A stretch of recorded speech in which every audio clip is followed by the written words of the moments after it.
Bueno, continuamos con nuestras presentaciones. Ahora es el turno de nuestro compañero de doctorado, Reu Berlana. Su línea de investigación se ha basado en el estudio de la diversidad a nivel de comunidades de hormigas y plantas, principalmente en el dosel. Actualmente es estudiante de doctorado aquí en el INECOL y forma parte del Laboratorio de Ecología del Paisaje y de Interacciones Planta-Animal de la Red de Ecoetología. Su proyecto de tesis doctoral está enfocado en el estudio de comunidades biológicas utilizando herramientas de la teoría de redes complejas.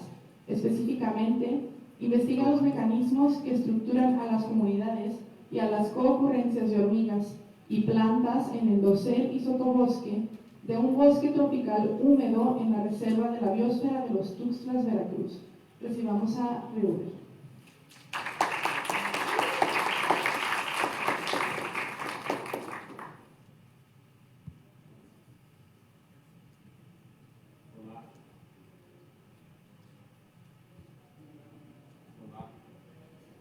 Hola, ¿me escuchan?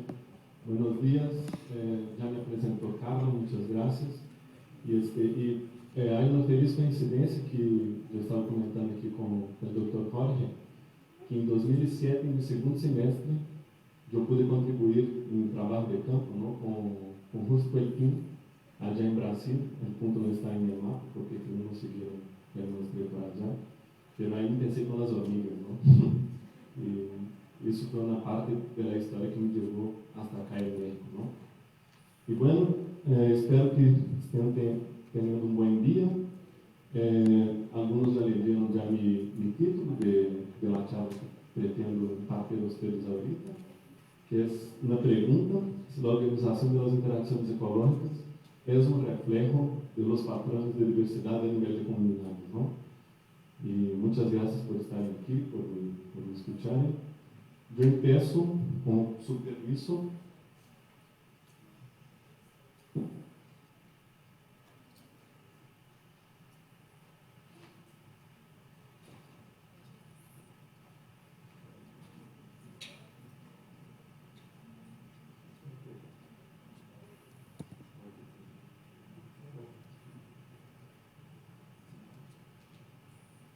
Com seu permiso, então, eu empiezo com uma frase de Daniel Jansen, de 74, em que ele disse assim: "Lo que escapa al ojo es un tipo de extinción mucho más delicado, la extinción de las interacciones ecológicas, ¿no?" Pero, aí puse a fecha de la frase, e essa é uma foto de Jansen de hoje. Pero quando Jansen dijo isso, Jansen era um jovem, pues, um jovem na metade do tempo que está hoje, não? En el próximo enero Jansen cumple 80 años y algunos de acá son afortunados de haber conocido ya por Costa Rica. Y en ese tiempo, en 74, ya hablaba de las interacciones ecológicas como una importancia entre el estudio hasta la conservación, ¿no?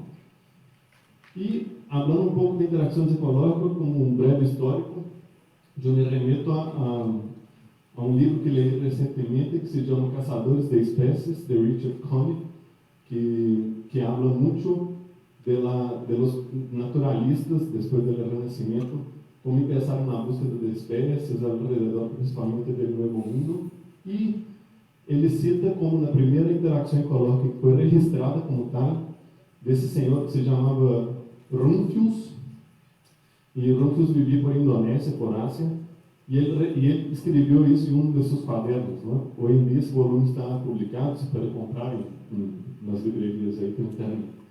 Y él escribe así, que el camarón pica el molusco para forzarlo a cerrar su concha.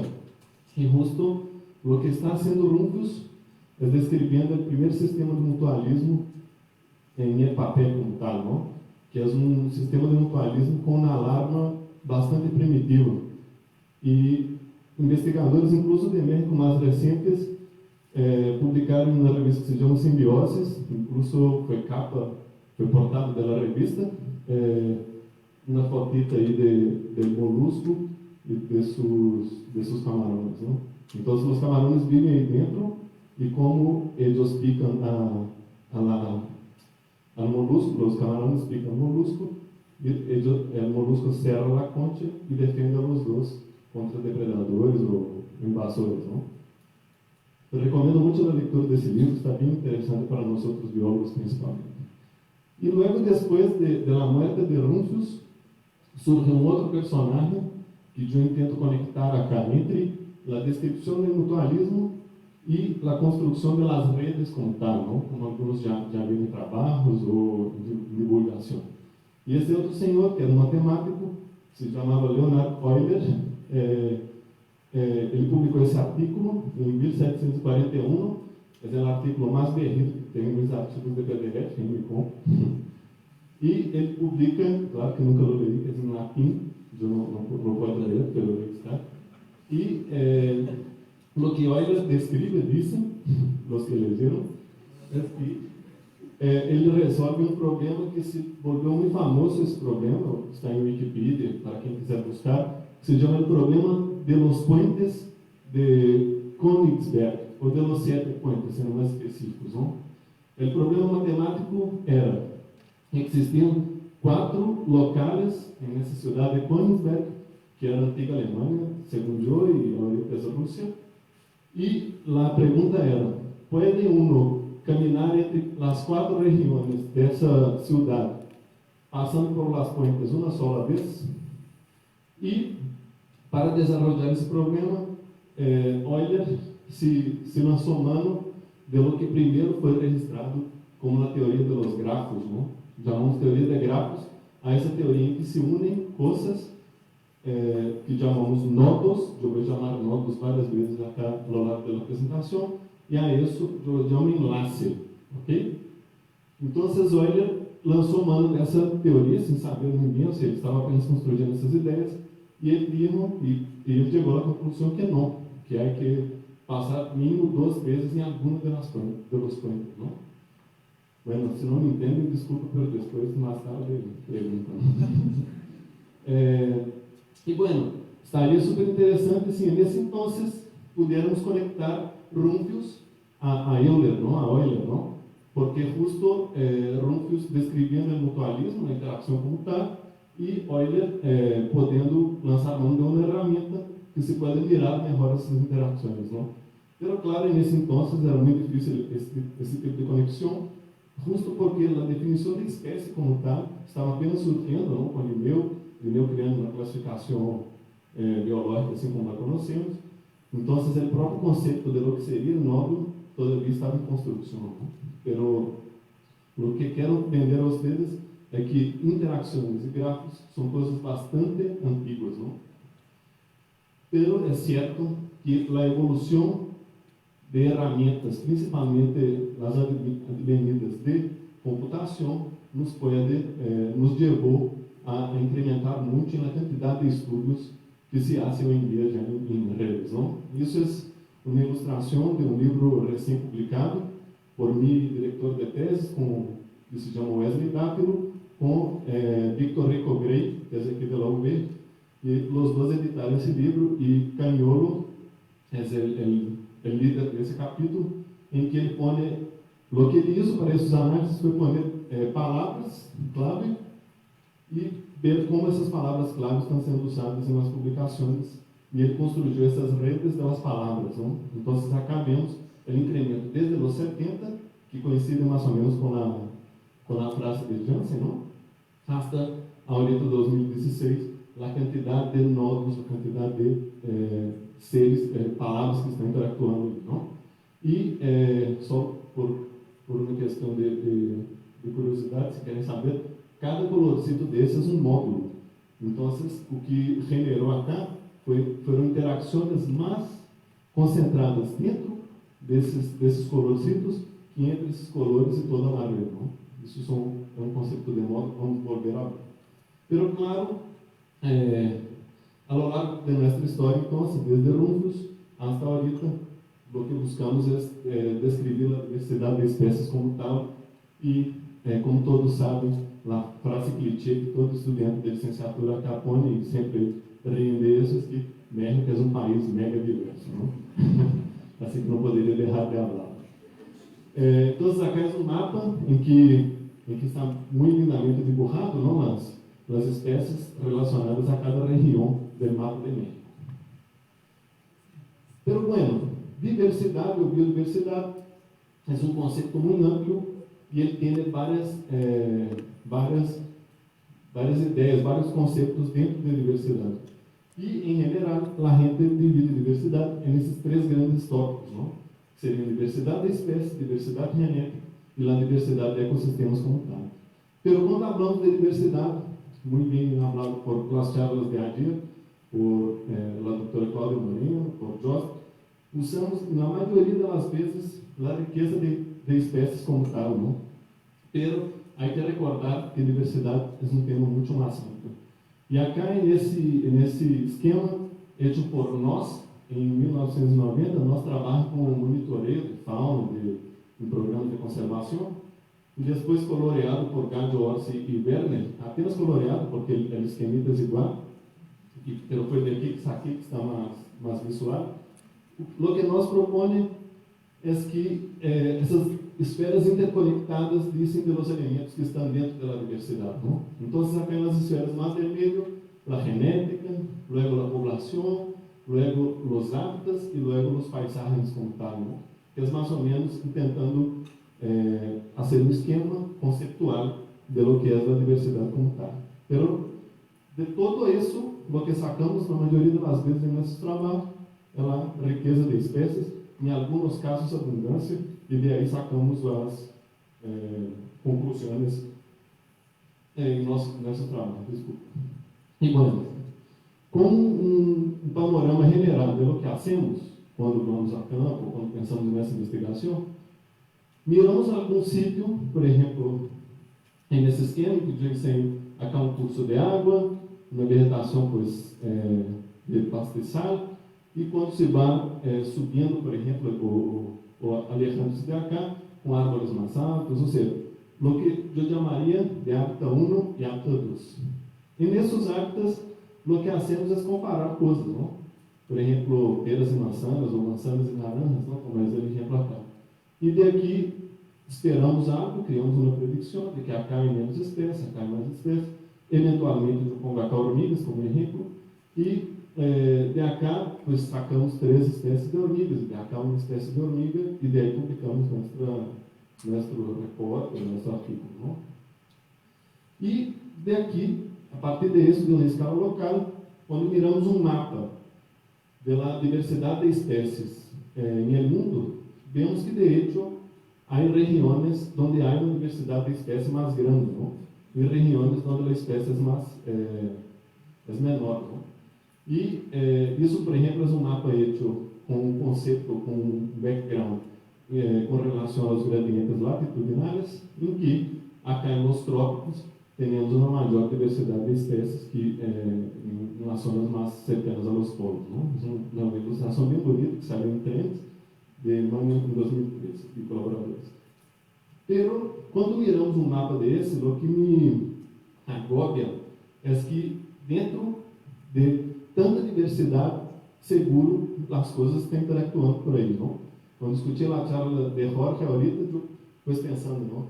Pues, aí estão os bichos, se perdem os bichos, como funciona? Pero, e algo assim de dispersão, que justo lá próxima diapositiva, a dispersão de semillas, né? Assim, como a primeira coisa que eu penso é como estão interactuando acá. Porque as espécies não podem viver aisladas nos ambientes, não? Se pensamos, por exemplo, em nós outros humanos, um trabalho recente que saiu, desculpa, não pus lá, cita acá, mas de Blossom, que cerca de 10% de nós outros somos feitos de células humanas, não? Ou seja, que temos bueno, assim, uma quantidade incrível de outros organismos que estão relacionando com nós outros, não? Então, as interações são óbvias e disso não se pode huir, não? E me propôs com essa charla, voltando à pergunta do título, é que relação há entre a diversidade de espécies, a partir de agora na charla, onde veem essas hormiguitas com arbolitos assim, é quando eu me refiro à diversidade de espécies, e que relação é disso com as redes de interação, assim mesmo eu tenho acá um dibujo do esquema que quero dizer, de quando quero dizer de redes de interações. E como vimos ayer com as outras charlas, quando vemos aqui uma comunidade e miramos a diversidade de espécies, se podem sacar índices, se podem sacar dados e valores disso. E quando miramos as redes de interações, podemos sacar o que chamamos nós outros que trabalhamos com redes de propriedades emergentes, coisas que não podem ser vistas. Quando miramos as espécies, e sim que podemos mirar com a formação das interações que essas espécies fazem, não? Então, nesse esquema de base que em 2009, ele trata de alguns términos de diversidade que afetam diretamente as redes de interação. Por exemplo, a abundância de espécies. Por la neutralidade, espécies mais abundantes vão interactuar mais com as mais abundantes, e se há uma espécie rara, ela vai interactuar mais com a abundante que com as raras. Isso é um conceito básico, partindo da teoria da neutralidade, e acá les pongo um esquemita para que podamos falar sobre isso. Temos uma comunidade 1, que tem igual porcentagem de espécies, uma coisa hipotética, e uma comunidade 2, em que uma espécie tem 80% de abundância, não?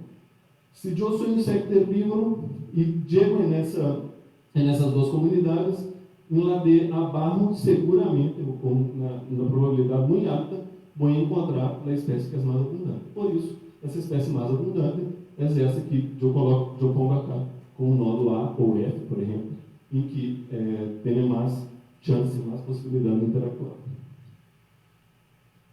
Diferente da ideia de neutralidade, existem rasgos ou fatores ou características de las espécies que estão relacionados com a identidade da espécie, que afeta, que pode afetar as redes de interação. Por exemplo, no esquema de Vasquez, ele põe colibríes com diferentes, ou polinizadores com diferentes estruturas, não? Com diferentes rasgos para aceder ao néctar, e põe flores com diferentes tamanhos e formas de corolas, etc. E um colibri que tem um pico mais largo pode acceder ao néctar em várias flores, mientras que um organismo, um inseto que tem uma estrutura mais cortita não pode acceder flores, por exemplo, com uma corola muito larga, não? Então, falando de interação e de histórico de interação, há uma política que se chama política de Darwin. Não sei se todos conhecem a história, mas a política é Champollion Morgani, e o que passa é que Darwin encontrou uma flor com uma corola muito larga e disse: isso só pode ser uma política com uma proposta grande, não, para acceder ao néctar dessa flor. E anos depois encontraram essa política e tem esse apoio de política de Darwin. Não? E, então, quando eu hablo da correspondência de rasgos, esse fator para interferir nas redes tem o doble viés, tanto de acoplamento, de emparejamento, como também de barreira, porque, justo o que estava dizendo, se a polídia ou a mariposa não tem a proposta grande, não pode acceder ao néctar, a interação não pode ser efetiva, não? Assim que já não curte. E um outro fator seria a fenologia, a distribuição da diversidade, dos interactuantes, dos nodos, não? Em que eles podem não estar ao mesmo tempo no mesmo lugar, assim que a interação não é possível que passe. Não? Por exemplo, na fenologia, quando teremos câmbios na paisagem muito drásticos associados à sazonalidade, teremos, por exemplo, um insecto herbívoro pode estar acá solamente no tempo onde há hojas verdes, não? Por exemplo, um insecto mastigador. E não pode estar acá em um tempo onde está todo seco. Então, em el tempo pode variar, mas também em el espaço. Porque se é um organismo como um osso polar, é um depredador muito voraz, se não encontra um pinguim que está na Antártica, pues nunca vai haver essa interação de depredação. Né? E, então, com esse background, eu quero vender aos vocês a ideia de que as espécies não interactuam ao azar. Apesar de haver componentes neutrais, há outros componentes que interferem nisso e cambiam os patrones das interações. ¿Ok? Y entonces, para hablar sobre eso, yo voy a hablar a ustedes un estudio de caso, que es justo mi primer capítulo de mi tesis de doctorado, y que trata de las redes de concurrencia entre hormigas y plantas en el dossel y el sotobosque de una selva húmeda tropical. En mi caso foi hecho allá en Los Tuxtlas. Quando miramos o dossel desde arriba, uma imagem aérea, miramos essa sábana, não? O dossel como está, não? E parece, mirando assim, que há uma certa variação, mas parece todo mais ou menos igual. Não? Se perguntamos a um leigo que ele mira quando sobrevoa a Amazônia, pues é todo igual por ele, não? Pero há muita variação dentro, e grande parte dessa variação se dá por lo que chamamos de estrato vertical, que é a diferença que há entre arriba, que é a parte mais arriba do dossel, e a parte do sotobosque. De allá del dossel, eu lhes envio um saludo, aí está o Jorge, aí nos tubos. E é um árvore mais ou menos de uns 30 metros que subia já cerquita dos quartos. Quem conhece os cursos, acá está o comedor, os quartos, né?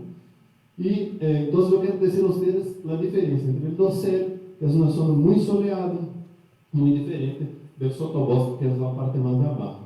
E já há muito tempo os investigadores consideram esse estrato vertical como capas, não? Como layers, não?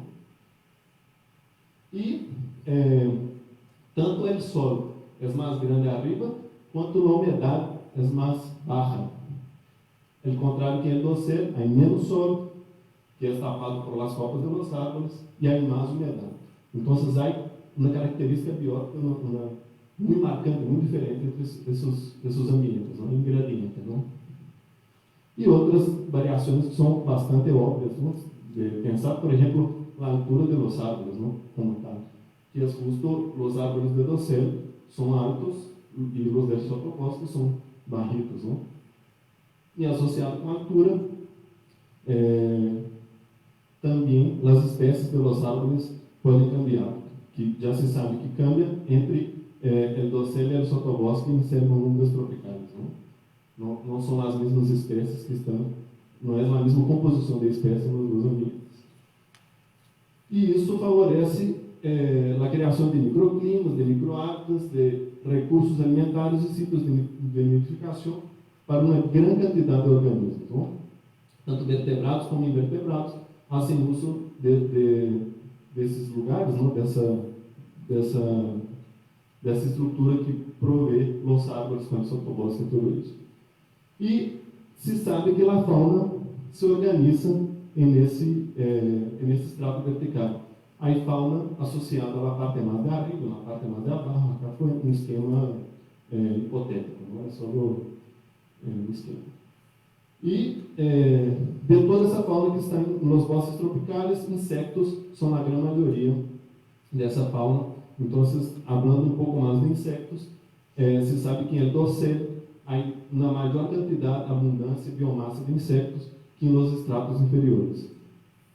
E dentro dos insectos, há um grupo de organismos que é de uma só família, as Formicidae, que tem bastante importância dentro desses ambientes, uma vez que as hormigas podem ser 46%, ou seja, quase a metade da biomassa em el dossel. E a metade das espécies de hormigas estão em el dossel, quando se compara com suelo, subsuelo e sotobosque. Então, há uma alta abundância de hormigas em el dossel, e os diferentes estratos, então, se sabe que apresentam diferente fauna de hormigas, não? E o que permite às hormigas ocupar toda essa variedade de ambientes é que elas têm muitas adaptações, como, por exemplo, diferentes tamanhos e formas, formigas grandes como ticas, com diferentes tipos de mandíbula, de planos corporais. Tem diferentes estratégias de defesa, em que hormigas ticas podem recrutar mais obreiras e enfrentar inimigos mais grandes. Tem as estratégias de defesa involucram também comunicações químicas, que estão relacionadas com o recrutamento como tal. Y pueden hacer la captura de presas de diferentes tamaños, diferentes, con una habilidad muy grande. Puede ser lo que se llama herbívoras directas, que son las masticadoras, que es un pequeño grupo de hormigas de la tribu Aquín. O puede hacer la recolecta de exudatos, que es llamado en la literatura como herbívoras indirectas. Hay exudatos que pueden salir de nectários explorales, que são estruturas das plantas não relacionadas à polinização, que as hormigas patrulham na planta e chupam, sugam esses exudatos. Da mesma forma que insectos trofobiontes, que são sugadores também da laçada. Então, por isso, pues, ocupam diversos níveis tróficos e também o docete, sotobosque, toda essa variação em gradiente vertical. E falando um pouco da diferença entre hormigas de docete e de suelo, eu começo falando das hormigas que ocupam o sotobosque. Em geral, as hormigas que ocupam o sotobosque hacen nido no suelo ou em ramitas huecas, ramitas secas no piso. E daí elas ocupam a hojarasca e eventualmente subem a vegetação, ocupando essas plantas que estão abaixo no sotobosque. Em contraste, as hormigas del dossel ocupam os huecos das próprias ramas del dossel, então, o que está relacionado à ocupação do árvore como tal, ou construem seus nidos. Acá um nido em forma de cartão e acá um nido em forma de seda, de um ecófilo, que não é aqui em México. E acá eles ensinam a ocupação das hormigas nos huecos das ramas. Não? E falando um pouco mais de hormigas de dossel, elas podem caminhar por lianas, por estruturas que estão no alto das copas de los árboles, e elas caminham em lianas. E hormigas, pensando na forma de vida, são sésseis, assim como as plantas. Me explico. Uma hormiga tem um nido que é firme em um certo ponto, e a partir desse nido, ela recorre uma distância limitada ao redor desse nido. Ela não pode, pois, como um escarabajo, um outro bicho que pode desplaçar-se por uma região da ampla. Ela está presa a seu nido. Não? Pero há hormigas que podem criar várias estruturas de sua própria colônia, de seu próprio nido. A isso chamamos nidos polidômicos, em que elas fazem estruturas ao largo de várias copas de los árboles e uma mesma espécie, uma mesma colônia, pode ocupar vários árboles com esses pontos rojos e morados e amarelos que los pongo. Não? Então, isso faz com que as hormigas de dossel, diferente das de sotobosque, apresentem o que chamamos territorialidade. Eles ocupam territórios nas copas. A isso, há uma teoria que começou nos anos 50, 60, foi muito popularizada por Rum e Nature, que habla de los mosaicos de hormigas. Não? Então, o investigador vai na copa de los árboles, accede hormigas de várias copas de los árboles, hace esse mapita e de aqui pues vê as manchas em que ocupam a lo largo horizontalmente em um bosque tropical. Okay?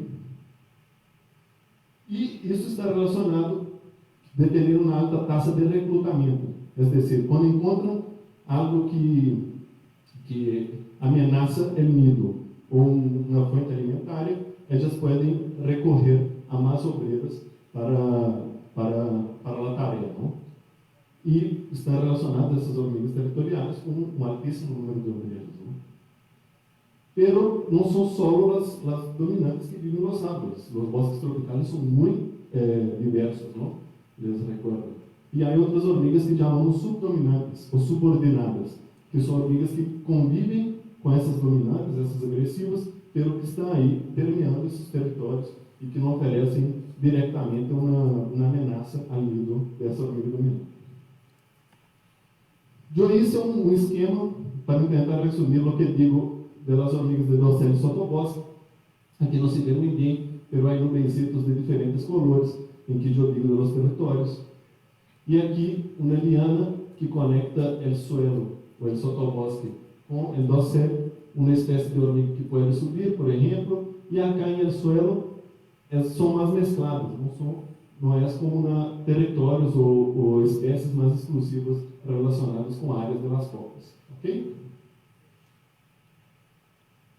E lo que se sabe de hormigas entre dossel e sotobosque, se sabe muito da diversidade, da comparação entre a arriba e a barra, como já empecé para vocês, pelo pouco se sabe das redes de interação, pelo que se passa abaixo e arriba. Não? E esse trabalho que eu vou apresentar a vocês é separado em dois objetivos. Não? O primeiro é evaluar o efeito da estratificação vertical em má diversidade e o segundo é evaluar o efeito da estratificação vertical em la concorrência entre plantas e hormigas. Então, falando do primeiro objetivo, minha hipótese principal é que a diversidade de espécies vai ser diferente entre a arriba e a barra, dado por as condições diferentes dos dois ambientes e todo o que já hablé com vocês. Então, a ideia é comparar o que há arriba com o que há abaixo e hipóteses de que ser diferente. ¿Okay? Bueno, para desarrollar esse estudo, eu fui à estação de biologia tropical de Los Tuxtlas.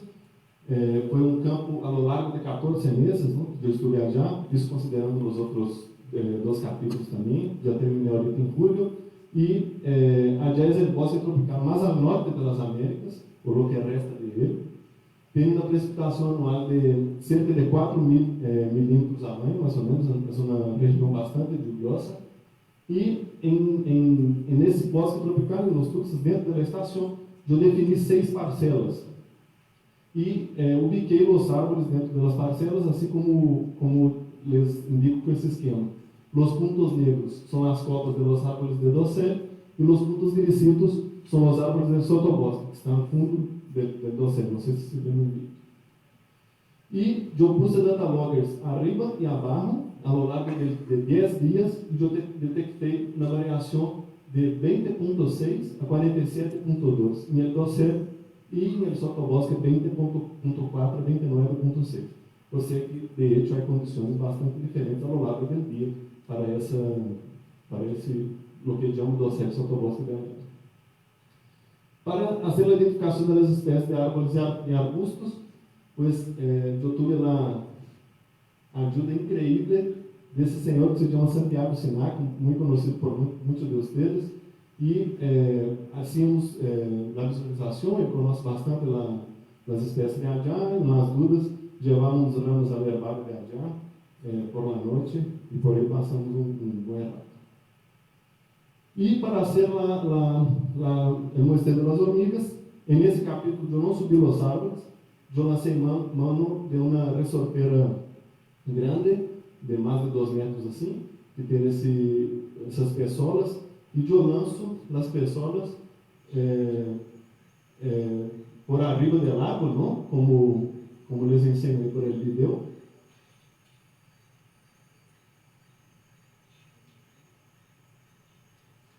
É tempo de respirar também.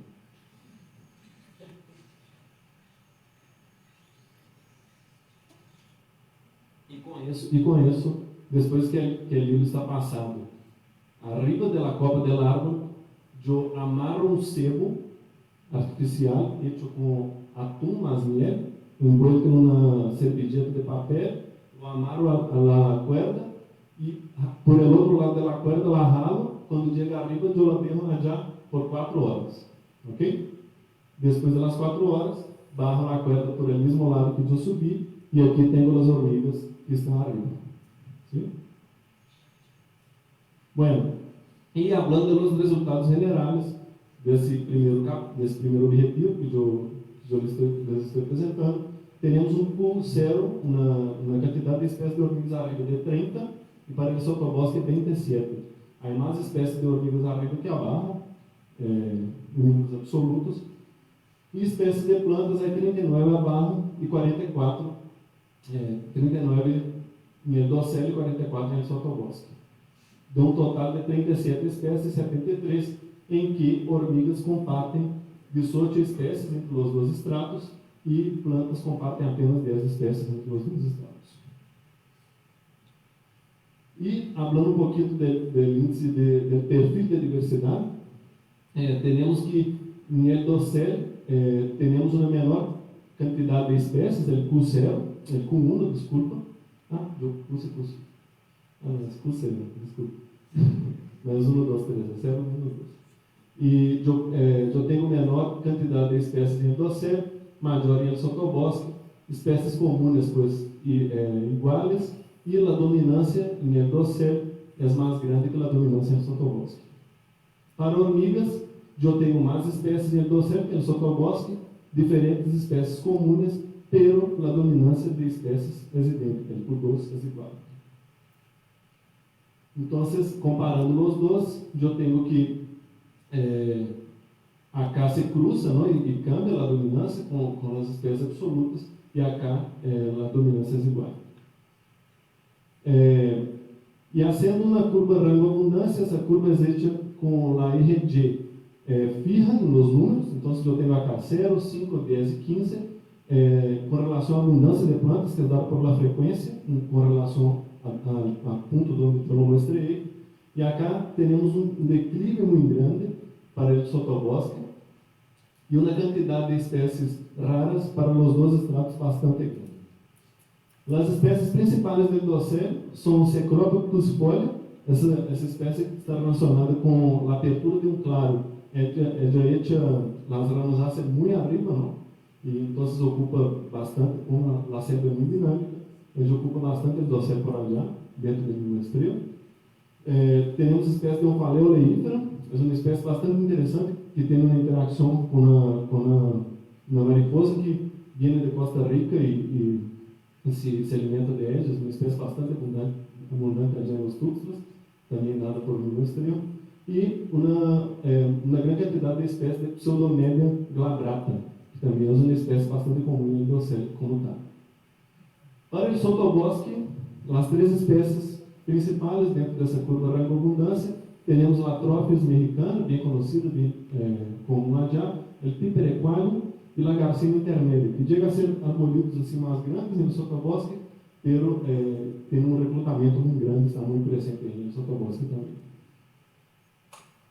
E para as espécies de hormigas, eu puse a propósito as figuras das hormigas seguindo a escala da foto, ou seja, que esse comprimento acá, que tem 1 milímetro, 2 milímetros, é 2 vezes esse comprimento acá, e esse acá é a metade desta, né? Então, acá eu tenho o tamanho real, o tamanho proporcional das espécies de hormigas, uma com relação à outra. Se me explica? Sim. E temos 3 espécies que são principais, do Helicoides bispinosus, Feidole docena e Camponotus sericeiventis, que são as 3 principais do dossel. Em el sotobosque, temos a mesma do Helicoides bispinosus, ou seja, já está em os 2 estratos, e 2 espécies de outra subfamília que são criadas de Pseudomyrmicina, que são as pseudomyrmids. Então, assim se vêem as 2 curvas. Acá eu hice uma completude de muestreo para ver quanto de mi muestra corresponde a lo que puedo decir, ¿no? Y acá yo veo que la curva entre los dos pues, es superior, acá bien semejante las dos con relación a planta y con relación a hormigas, pues en el dossel de hecho hay más especies. E quando miramos o princípio da curva, que como o programa randomiza, temos o que chamamos de diversidade alfa, quer dizer, o promédio de espécies por ponto de muestreo. E a quantidade de espécies de hormigas é igual em cada planta que vou, o promédio, não? Com a prueba T, de hecho, os dois não são diferentes. La permanova com o NMDS deixa claro que a composição de espécies entre os 2 estratos é diferente para os dois, não? Assim como já esperávamos pela hipótese inicial. E como isso se relaciona com as redes de interação? Eu espero que as redes sejam iguais, sejam diferentes, desculpe, em alguns dos atributos das redes. Vou falar rapidamente para vocês. São coisas relacionadas à estrutura ou aos padrões que vemos nas redes, não? Eu espero que a riba tenha menos espécies de plantas com hormigas interactuando. Eu espero que as hormigas, poucas espécies de hormigas interactuem muito com as plantas, que são o que chamamos espécies núcleo, que é dado por esse nome do sítio aqui, que interactuem muito com as espécies de plantas, dado por a realidad por la dominancia que ya había dicho en las diapositivas anteriores. Y abajo, yo espero que las hormigas que estén abajo vayan a la vegetación sin la disputa de territorio o de recursos. De la misma manera, yo espero que haya una menor diversidad de interacciones arriba que abajo, así como les enseño en los esquemas, ¿no? Una mayor especialización de interacciones arriba que abajo, dado por essas figuras, y un mayor anidamiento. Anidamiento dice de la estructura de la red, en que las especies de arriba, más abundantes, interactúan más con las más abundantes, y las raras con las más abundantes y no entre raras, que yo ya había dicho del esquema de Vázquez. En general, las especies de hormigas en mis redes variaron de 6 a 13 para el dossel, de 8 a 14 para sotobosque. De plantas fueron de 7 a 14, de sotobosque 10 a 19, y yo tenho essa quantidade de interações em cada uma das redes de interação. Com relação às espécies núcleo, eu tenho que a quantidade de espécies núcleo em dossel é igualmente que em sotobosque, em quantidade. E de plantas é bem parecido entre as duas, não? Sendo que uma é compartilhada entre as duas, que é justo la que vimos allá en la curva de rango de abundancia, que es la de Licoderos bispinosos. Pero isso não era esperado, uma vez que a quantidade de espécies por planta é igual. E aí surge uma outra espécie, que é Pseudomyrmex alongaturus, para o dossel, e uma outra que é Camponotus novograndadensis, para o sotobosque, a mais que interactuam nas redes como espécie núcleo, pero não eram as principais dentro da curva rango abundância. Ou seja, há coisas que a diversidade pode detectar, pero que na rede de interação pode trazer uma novidade ou uma importância de espécie relativa com relação a determinados sitios. Na diversidade de interações, é o único de las métricas, de los índices de red que medimos, que é diferente entre os dois sitios. Então, de hecho, há uma menor diversidade de interações arriba e uma maior diversidade de interações abaixo, dado por la quantidade de espécies de hormigas que subem e na vegetação, e arriba dado por la territorialidade. Não? E a especialização não foi igual entre os dois, provavelmente. Isso era o vídeo também. Aqui vem a dominância do sebo, não? Como tal.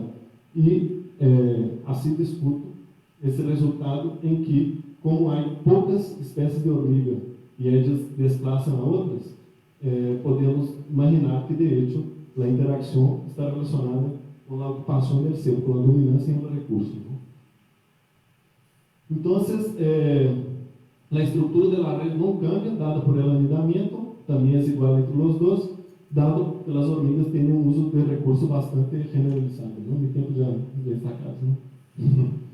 E, então, como conclusão, entre esses dois objetivos, é que a diversidade de espécies, em parte, tem relação com as interações, mas é uma visão complementar, é uma visão que pode ser agregada nos estudos. Não? E as propriedades emergentes de hecho podem mirar coisas que a diversidade, às vezes, não pode captar. Bueno, como nuevas avenidas de investigación, de cosas que están empezando a ser hechas con relación a redes y interacciones, salió ese artículo de un compañero Pedro, que está ahí, en Journal of Arid Environment. El hombre del desierto conoce bien ese sistema, y el título del artículo es que la diversidad beta de interacciones hormiga-planta en el día y noche en diferentes fisionomias en un ambiente semiárido, ¿no? A ideia é aplicar os conceitos de diversidade beta em interações. E, como há na diversidade de recâmbio de interações de espécies, e as espécies não interactuam ao azar, as interações podem variar em diferentes ambientes. Tomando essa foto aqui como para que vocês visualizem, há dois tipos de vegetação, essa de primeiro plano e essa de segundo, e ele hizo as redes nessas duas vegetações e dia e noite. E ele viu que as redes de hecho são anidadas, que eles se reensamblam, ou eu não sei como seria esse espanhol, entre o dia e a noite, e que o dia, que a relação dia-noite é que é explicado por la religação de interações, ou o termo em inglês é rewiring. y entre las diferentes fitofisionomías. El rewire es importante, pero hay también un recambio de las especies, principalmente las especies centrales, ¿no? Entonces, es una nueva perspectiva de integrar diversidad con interacciones. Yo cerro con el take home message. Com esse esquema, hecho também é livro de Dátilo e Rico Greiter, esse esquema é feito por Ellen Andresen, Victor Arroyo e Federico Escobar, acá del Instituto, em que eles põem a biodiversidade, as interações na biodiversidade como um elemento da biodiversidade que está em interações, pero também relacionando a origem, o mantenimento e a função da biodiversidade como tal, são ligadas por uma interação. E se miramos esse diagrama de Edwards, temos menos espécies, 1, 2, 3, 4, 5, 6, 7, 8, 9, 10, 11, pero temos muito mais interações entre essas espécies que quantidade de espécies como tal, não? E daí se podem sacar outras ideias. Há outros novos estudos que estão sendo hechos, estão mirando a interação como, además da quantidade de espécies, da espécie como tal, estão ponendo mais empenho em estudar a interação como tal, incluso aplicado à conservação de espécies. Então, a diversidade de espécies, na interação entre elas, a vezes podem cambiar os atores e, como disse Jansen, devemos ou podemos pensar nas interações como tal e não tanto na espécie como tal, como uma perspectiva mais clássica, né? E, bueno, isso só não foi possível graças a essa rede de colaboradores. Eu agradeço ao Wesley, que me trajo a México, ele é central em chegada acá e poder fazer isso acá. Maurice Lefonso, que é meu co-diretor de tese, está já em Bélgica. Pepe e Milanjanda de Morelli, Pepe acá do Instituto, são no comitê tutorial. Acá, esses três são fundamentais, são o núcleo duro de minha formação, de intercâmbio de ideias, a Gênero Laboratório, Diana, Eric e Pedro. Juan e Edgar estudaram, mas já estão em fase de conclusão, já concluíram na maestria. Muitas graças a Rosa, já da UNAM, a Arleu, que é brasileiro, estuvo acá em muito pelo campo, Sinaca, a Inecor, Conacid, a la UNAM, a Estação de Biologia Tropical, a organização do colóquio, muitas graças pela excelente organização. E eu sou brasileiro, como está acá em Gafete, pelo meu doutorado está sendo feito em México. Muitas graças ao povo mexicano, a Jalapa, por me receber. Eu sou muito feliz de estar acá. Muitas graças a vocês por la paciência. Muchas gracias. Tenemos tiempo solamente para una o dos preguntas. Foi a propósito para ter menos perguntas. Desculpe, eu passei do tempo. Sí, buenas tardes. Bueno, mi pregunta va enfocada a tu método de muestreo. No sé si tú muestraste las hormigas del suelo o ya te las habían dado. Sí, desculpe não poner muitos detalhes, não? Eu queria poner mais detalhes, pero mesmo que já passei tempo sem poner isso. Eu mostrei nos arbolitos, nos arbustos do sotobosque e no dossel. Eu não mostrei hormigas no suelo. Eu também ponia um aquardito com cebo no sotobosque aquardito para ser comparável, ¿no? Entre os dois. Pero entonces, ¿cómo averiguaste cuáles especies eran las del sotobosque? O cebo estava no sotobosque, como tá? Ah, ok, pero bueno, entonces, si tú dices que hay más interacciones en la parte de arriba y menos en la parte de abajo, ¿no sería porque las especies, bueno, las hormigas son por excelencia consideradas como organismos del suelo? Não, isso é uma concepção, a vezes, zombie.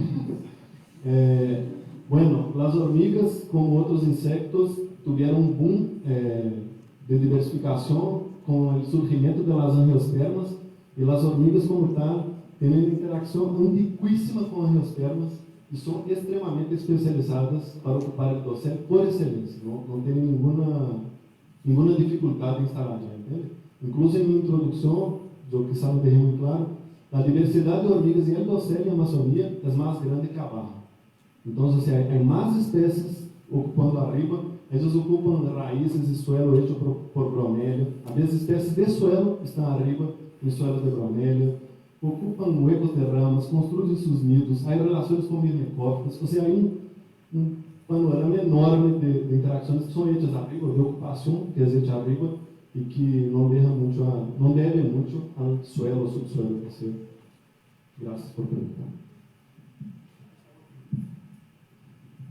Ese respecto a tu última reflexión sobre la pérdida de algunas interacciones, bueno, he estado como revisando las redes de interacción que pasan ante los disturbios y lo que veo muchas veces es que sí cambia como la estructura de la red, algunas propiedades de la red, incluso las formas en que interactúan dentro de la red, pero como que toda la red se reorganiza, o sea, se generan nuevas conexiones, a lo mejor varían un poco las abundancias, pero todas las especies se mantienen dentro de la red interactuando. Entonces, ¿qué tan relevante es como que se pierdan algunas cuantas interacciones ante el hecho de que hay una reorganización del sistema? Porque yo creo que eso suele ser muy común.